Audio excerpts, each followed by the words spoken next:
Pertimbangkan hal ini setelah kamu tahu telah diselingkuhi oleh suami berkali-kali.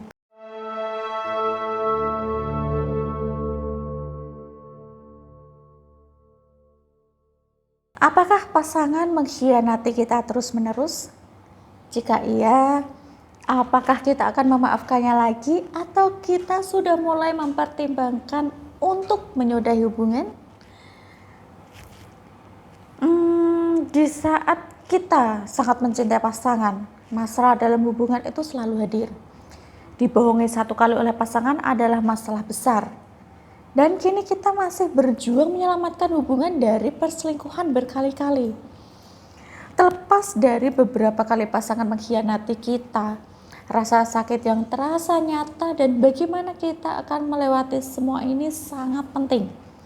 Kita juga harus menjawab 5 pertanyaan ini sebelum memutuskan akan menyelamatkan hubungan atau justru mengakhirinya.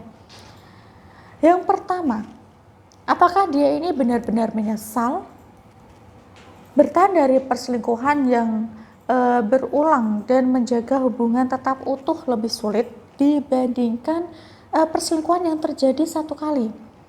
Namun, ada satu elemen penting sebagai langkah pertama untuk menjadi pertimbangan, yaitu penyesalan. Jika pasangan terus mempermainkan kita, maka ia harus menerima konsekuensi atas tindakannya. Apakah dia ini menunjukkan penyesalan dan mengakui kesalahan? Apakah kita menerima seberapa banyak ia menyakiti kita? Atau justru ia mencoba menyalahkan kita? Nah, jika pasangan tidak bertanggung jawab atas perselingkuhannya, ada kemungkinan itu akan terjadi lagi. Bahkan jika itu tidak terulang, hubungan kita selanjutnya akan terasa berat karena ia menyalahkan dan menyudutkan kita. Jadi, apakah kita ingin menghabiskan sisa hidup kita dengan pria yang tidak bertanggung jawab atas tindakannya dan rasa sakit yang kita alami? Jika jawabannya tidak, sudah waktunya kita untuk mengakhiri hubungan tersebut. Kemudian yang kedua, apakah pasangan bersedia mendapatkan bantuan? Nah, perselingkuhan yang dilakukan berkali-kali tidak datang tanpa sebab. Orang yang bermain-main dalam hubungan biasanya berjuang untuk keinginannya lewat beberapa cara. Orang yang berselingkuh sekali biasanya tidak ingin melakukannya. Ada sesuatu yang hilang dalam hubungan atau pernikahannya dan bahkan tidak dia sadari. Umumnya, orang seperti ini bertemu lawan jenis di tempat kerja yang memiliki pengalaman serupa dan menjalin persahabatan.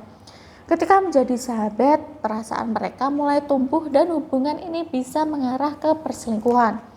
Kemudian, orang yang mengkhianati pasangannya lebih dari satu kali umumnya memang mempunyai niat untuk berselingkuh.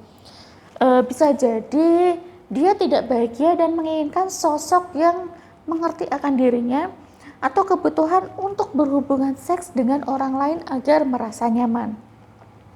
Kemungkinan ia juga tetap berjuang tentang masalah kepercayaan.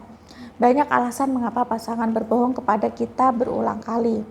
Namun yang terpenting yang harus diketahui adalah pasangan mau berubah lebih baik dan mau menerima bantuan untuk mengatasi kebiasaan buruknya atau tidak. Kemudian yang ketiga adalah apakah kita masih menyukai pasangan? Banyak orang tidak menyukai pasangan mereka, terutama setelah mereka berselingkuh. Mereka sakit hati, marah, dan benci. Kebencian itu sulit diatasi meski telah mengikuti beberapa kali terapi. Bagi sebagian orang, kasih sayang masih ada meski telah dikhianati. Tanyakan pada diri kita, apakah kita masih mempunyai perasaan itu? Jika tidak, sudah waktunya meninggalkan hubungan. Dan yang keempat adalah apakah kita bisa memaafkan dan melupakannya. Kita memutuskan bertahan dari perselingkuhan yang berulang. Bisakah kita memaafkan dan melupakan perbuatannya? Sebagai orang yang dibohongi memiliki kebencian luar biasa. Dan jika pasangan selingkuh berulang kali, kebencian akan semakin membesar. Maka penting bagi kita untuk tidak hanya memaafkan pasangan karena berselingkuh, melainkan juga memaafkan diri sendiri atas kekurangan kita. Dan yang terakhir, yang kelima adalah bisakah kita terhubung kembali dengannya? Kita marah dan bertanya-tanya, apakah kita bisa terhubung kembali dengannya atau tidak? Mungkin kita merasa tidak aman karena kita merasa tidak bisa memberi apa yang ia dapat dari wanita lain. Atau kita ragu bisa mempercayai pasangan atau melihatnya dengan cara yang sama seperti dulu. Pertimbangkan apakah kita bisa membentuk koneksi baru dengan pasangan yang bisa jadi berbeda dari sebelumnya. Satu hal pasti, setelah perselingkuhan terjadi, hubungan asli antara kita dengan pasangan hancur berantakan. Membentuk koneksi baru sangat sulit, tapi jika kita bisa melakukannya, ada kemungkinan kita akan berhasil bertahan dari perselingkuhan berulang kali. Semua ini penting dipertimbangkan ketika kita berusaha mencari tahu apa langkah selanjutnya.